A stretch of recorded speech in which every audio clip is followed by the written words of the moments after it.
আসসালামু আলাইকুম। যারা রাগ হবেন করার কিছু নাই। আজকে ছাগলের ৩ নম্বর বাচ্চাগুলোকে একটু ধুলাই দিতে এসেছি। তার ভিতরে ১ নম্বর রয়েছেন শাহেদ আলম নামের একজন প্রবাসী সাংবাদিক। আমি তাকে ভালোভাবে জানতাম, ভালোভাবে চিনতাম। কিন্তু ইদানিং তার অ্যাক্টিভিটি আমি দেখতেছি যে ছাগলের ৩ নম্বর বাচ্চার মতন লাফিয়ে বেড়াচ্ছে। সুপ্রিয় দর্শক, আপনারা জানেন সম্প্রতি সময়ে বাংলাদেশ ইসলামী ছাত্র শিবির ঢাকা বিশ্ববিদ্যালয়ের যিনি সভাপতি, আত্মপ্রকাশ ঘটেছে, আপনারা দেখতে পেয়েছেন। তিনি বৈষম্যবিরোধী ছাত্র আন্দোলনের কেন্দ্রীয় একজন সমন্বয়ক এবং সেক্রেটারি, তিনিও সমন্বয়ক। এখন এই শাহেদ আলমের সমস্যা হচ্ছে যে মানুষ শিবিরের ডাকে সাড়া দেয়নি। এরা শিবির পরিচয়ে গোপন রেখে তারা সমন্বয়ক সেজে আন্দোলন করেছে, তাদের ডাকে মানুষ সাড়া দিয়েছে। এটা নাকি মুনাফিকি হয়েছে। এই যে কথাটা একদম শেখ হাসিনার কথা, মানে আওয়ামী লীগের কথা। আওয়ামী লীগ কিন্তু এটা বলবে বা এই গুজবটা ছড়াবে। আমি শাহেদ আলমকে চিনতাম যে এদেশের জনতার একজন ব্যক্তি হিসেবে, জনতার পক্ষের একজন ব্যক্তি হিসেবে, কিন্তু এই বক্তব্যটা প্রমাণ করলো শাহেদ আলম সাংবাদিক হতে পারে, কিন্তু সে মূর্খ এবং অজ্ঞ, এবং এই স্বৈরাচারের দোষর হিসেবে তাকে আমি চিহ্নিত করলাম। কারণ সে যে কথাগুলো বলছে স্পষ্ট বোঝা যাচ্ছে সে স্বৈরাচারের দোষর। ইসলামী ছাত্র শিবির কী পরিস্থিতিতে ছিল আপনারা জানেন না? এদেশের মানুষ জানে না শিবিরকে এই হাসিনা সরকার খুনি সে কি করেছে, কি না করেছে। তাদের পরে শিবির সন্দেহ করে মানুষকে হত্যা করেছে। আর সেই সময় শিবির প্রকাশ্যে শিবির বলে এই আন্দোলনকে সামনের দিকে নেওয়া সম্ভব? শিবিরের পরিচয় প্রকাশ করে এই আন্দোলনকে সামনের দিকে নিয়ে সম্ভব? হাসিনাকে এই হটানো সম্ভব হতো?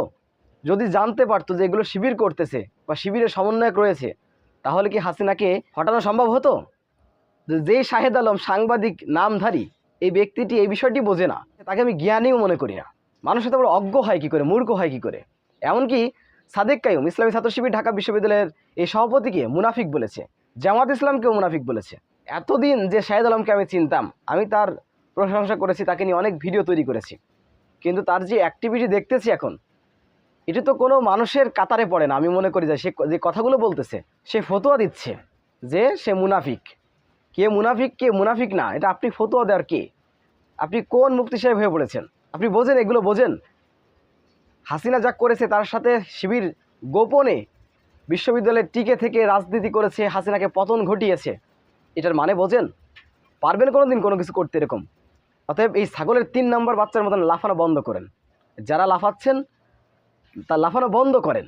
আপনারা ইতিহাস থেকে হারিয়ে যাবেন, দেশের জনগণের কাছ থেকে আপনারা হারিয়ে যাবেন। জামাত শিবিরকে দেশের মানুষ কতটা ভালোবাসে, সম্মান করে, এটা আমরা জানি। আমরা ময়দানে কাজ করি, দেশে আমরা থাকি, আপনি প্রবাসী থাকেন, আমরা এদেশের মাটি মানুষের সাথে যুক্ত আছি।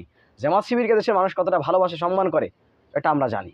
অতএব শিবির যে কাজটি করেছে এটি প্রশংসা সবাই করেছে। বিএনপিতে ডক্টর ফয়জুল হক থেকে শুরু করে আপনারা জানেন এদেশের সচেতন যারা, প্রত্যেকের প্রশংসা করেছে। আওয়ামী লীগ যদি জানতো যে সাদিক কাইয়ুম তিনি শিবিরের সভাপতি বা ফরহাদ সে শিবিরের সেক্রেটারি, তাহলে অবস্থাটা কোথায় যেত, এই আন্দোলন কোথায় যেত? আর আপনি বলছেন যে প্রকাশ না করে, নাম প্রকাশ না করে, শিবিরের রাজনৈতিক পরিচয় না প্রকাশ করে তারা এটা করেছে, আন্দোলন করেছে, মুনাফিকি করেছে জাতির সাথে। এটি কি তার কথা হলো? জনগণের কাতারে এসে তার কথা হলো, নাকি স্বৈরাচার হাসিনার দোসর হলো? তার এই কথাই স্পষ্ট ফুটে উঠেছে যে সে হাসিনার একজন দোসর। যাই হোক, আমার কথা যদি কষ্ট পেয়ে থাকেন, আমার করার কিছু নেই।